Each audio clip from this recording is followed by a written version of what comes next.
তো মানে পেশায় মূলত সাংবাদিক, লেখালেখি করি, গল্প উপন্যাস এই ধরনের কাজ করেছি।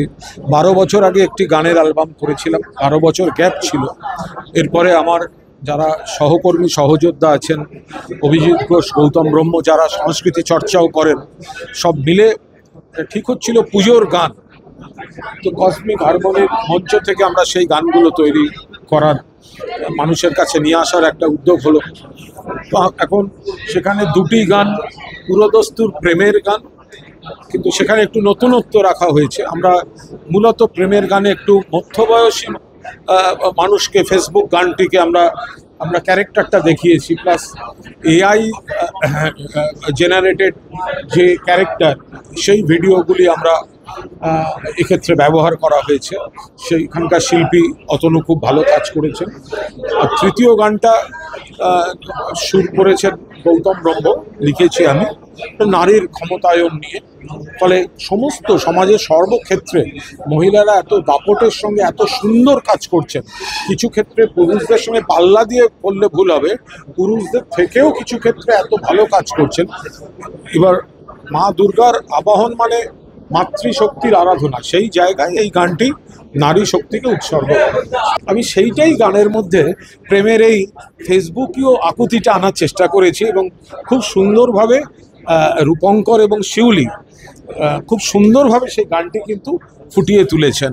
এআই একটা প্রযুক্তি, ফলে এই প্রথম, আমি যেটুকু জানি, যদি কেউ করে থাকেন আমার ভুল ধরিয়ে দিতে পারেন, বাংলা গানের সঙ্গে যখন এই ভিডিওগুলো আসে, বাংলা গানের এই মিউজিক যে অ্যালবাম, ভিডিও অ্যালবাম, তাতে এই প্রথম পুরোদস্তুর এআই জেনারেটেড ক্যারেক্টার দিয়ে পুরো ভিডিওটা সম্ভবত এই প্রথম করা হলো। অতনু বলে যে শিল্পী কাজ করেছেন, যিনি এই প্রযুক্তিটা দেখেছেন, খুব ভালো কাজ করেছেন। না, আমরা এটা পুরোটা স্বাধীনতা দিয়েছি যিনি এআই শিল্পী তাঁকে, মানে তার, তিনি গানটা শুনে, তিনি গানটার যে যে বয়সের গান হচ্ছে, যে যে যে যারা ফেসবুক ব্যবহার করেন, দুটো প্রান্তে বসে আছেন এবং একটু মিডল এজড, ফলে সেটা তিনি তার স্বাধীনতায় সম্পূর্ণ তার মতো করে করেছেন এবং খুব ভালো কাজ করেছেন। 3টে গানই আমার লেখা,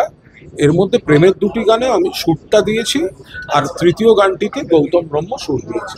পুজো মানে তো মাতৃশক্তির আরাধনা, দেবী দুর্গা আসছেন।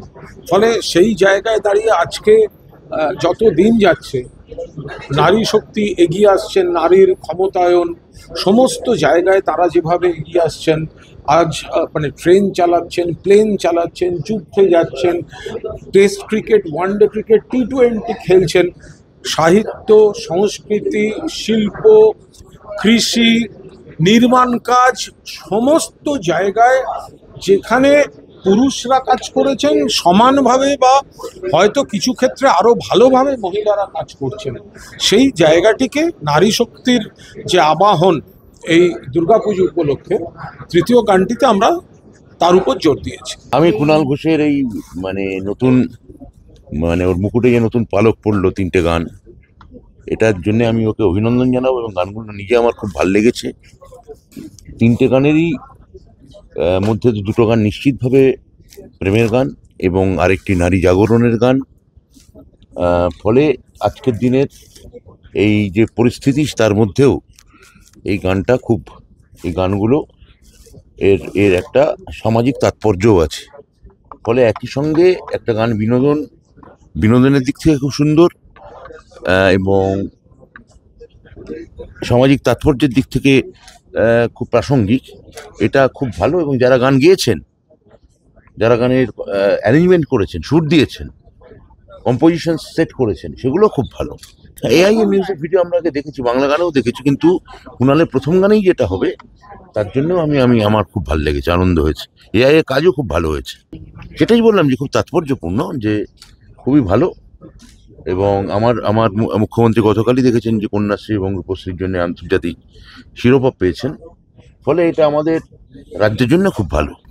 আগে আমরা যখন স্কুল কলেজে মানে আমাদের যে সেইভাবে পুজোটা যখন এনজয় করতাম, সেই সময় মানে পুজোর একটা গান আলাদা করে একটা আকর্ষণ কিন্তু থাকতো। কিন্তু ইদানিংকালে কিন্তু সেই অর্থে পুজোর গান বলে আলাদা করে রিলিজ হচ্ছে শুধু পুজোর জন্যে, এরকম কম হয়। সেই জন্যেই কুণালদার এই কুণালদা এবং এন্টায়ার টিম, ধন্যবাদ জানাচ্ছি তাদের। এবং ভীষণ সুন্দর হয়েছে, তিন ধরনের, দুটো প্রেমের অ্যাকচুয়ালি, আর একটা অন্য ধরনের। ভালো লাগছে, পুজোর গান আবার ফেরত আসছে, ভালো লাগছে। আমি যেটা বলবো যে আজকে যখন আমরা পুজোর গান রিলিজের জন্য এসছি, তখন অবশ্যই সেই গানের ফিলটা তো ডেফিনেটলি পেয়েছি এবং এনজয়ও করেছি, এবং আমি শিওর যে আপনারা সকলেও এনজয় করেছেন। মানে আর আমি তো বললাম যে আমি তো টেনশনে পড়ে গেছি যে সব যদি এআই দিয়ে এরকম করে নেয়, আমাদের কাজ খেয়ে নিচ্ছে এআই। কিন্তু ভীষণ আমি টেনশনে পড়ে গেছি। আমি কুণালদাকে বললাম এটা কিন্তু ঠিক হয়নি।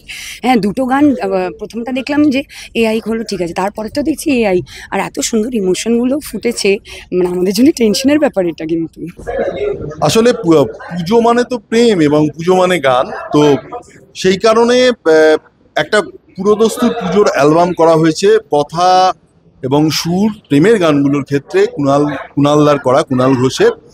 এগুলো হোয়াটসঅ্যাপে অল্প অল্প করে উনি পাঠিয়েছেন, আমরা সুর করেছি, একবারে অ্যাপ্রুভ হয়েছে এমনটা নয়। এর আগেও 12 বছর আগেও কুণালদার সঙ্গে কাজ করার সুযোগ হয়েছিল। পৌঁছে যাব তোমার কাছে বলে একটা অ্যালবাম, 8টা গানের অ্যালবাম, তাতে মনোময়দা, রূপঙ্করদা, তারপরে আরও অনেকে, সপ্তক থেকে শুরু করে তিমির, অনেকে গান গেয়েছিল। এবারও নতুন কিছু মুখ নিয়ে গান গাওয়া, প্লাস রূপঙ্করদার মতো ভিনটেজ গায়ক আছে। আমি একটা কথাই বলবো যে পুজো মানেই তো প্রেম, এবং সেই প্রেমটা কিন্তু ফিরে পাওয়া যাবে এর মধ্যে। বিশেষ করে এই নতুন প্রজন্ম রিলেট করতে পারবে, কারণ নতুন একটা প্রযুক্তি ব্যবহার করা হয়েছে, আর্টিফিশিয়াল ইন্টেলিজেন্স। সেই আর্টিফিশিয়াল ইন্টেলিজেন্স দিয়ে আমরা পরীক্ষামূলকভাবে এই ভিডিও অ্যালবাম দুটো করেছি। যদি আশা করি ভালো লেগেছে, ভালো লাগলে পরে আরও ভবিষ্যতে এই ধরনের কাজ করার ইচ্ছে আছে। স্পেশালি ওই 8টা গানের যে অ্যালবাম আছে, পৌঁছে যাব তোমার কাছে, খুব ইচ্ছে আছে ওই অ্যালবামের ক্ষেত্রেও আমাদের এআই প্রযুক্তি কাজে লাগানো। গান শোনা নয়, গান দেখা, এটা বহুদিন থেকেই চলছে, এটা একটা ট্রেন্ড। ফলে এআই দিয়ে করাটা একটা নতুন এক্সপেরিমেন্ট। আমার মনে হয় আমরা দেখছিলাম যখন, তখন আমাদের মনে হচ্ছিল যে বোধহয় আমরা যদি হচ্ছে পরীক্ষার পাস নম্বর যদি হচ্ছে 30 বা 40 থাকে, আমরা মনে হয় এটাতে পাস করে গেছি। ফলে মনে হয়েছে যে ভালো লাগবে একটা ক্যারেক্টারকে তো ধরা, এবং এই ক্যারেক্টারকে ধরার জন্য হচ্ছে যে যেগুলো করার দরকার এআইতে কিন্তু খুব সুন্দরভাবে দেখানো গেছে। এবং এআইতে সুবিধে হচ্ছে কোনো মেকআপের দরকার নেই, কোনো ক্যারেক্টারকে দরকার নেই, কিন্তু হচ্ছে যে আমি যে ক্যারেক্টারটা চাইছি সেটা হচ্ছে তুলে নিয়ে আসা সম্ভব হচ্ছে। ফলে এটা তো অবশ্যই বলবো। আর গানের ক্ষেত্রে বলবো যে কুণালদা একটা ব্যতিক্রম, এ নিয়ে কোনো কথা হয় না। মানে কুণালদা সাংবাদিক ভালো লেখে, কুণালদা উপন্যাস লেখে, কুণালদার উপন্যাস হচ্ছে যে বই হয়ে বেরোয়, ইতিমধ্যে প্রায় 40টার কাছাকাছি বই। কুণালদা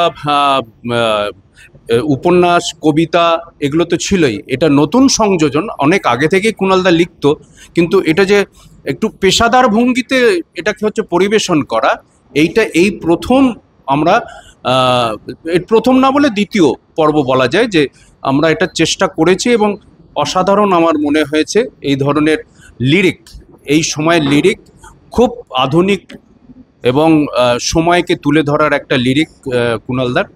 আমার মনে হয় গানগুলো ভালো লাগবে।